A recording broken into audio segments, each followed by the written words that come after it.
Hello, good morning ulit. Yun pong itinanim natin nung isang araw. As you can see, hindi siya nalanta. Kasi pagkatapos na itinanim, umulan. 3 araw na umulan, sunod-sunod. Na timing ba? Yan. Ubi po ito.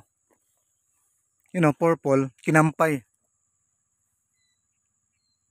Yan. Kinampay ang tawag dito sa Bohol. Yan, hanggang doon yan, oh.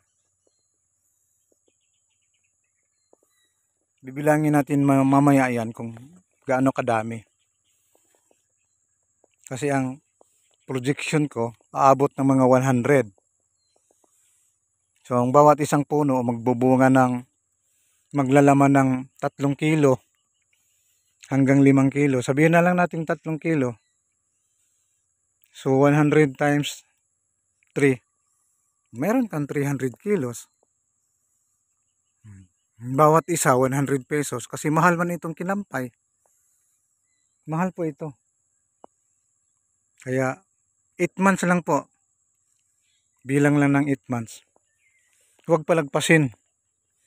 Parang malabo. Ha?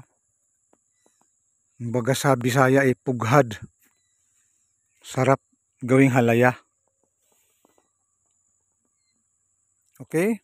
So yun lang po muna, and to God be the glory always.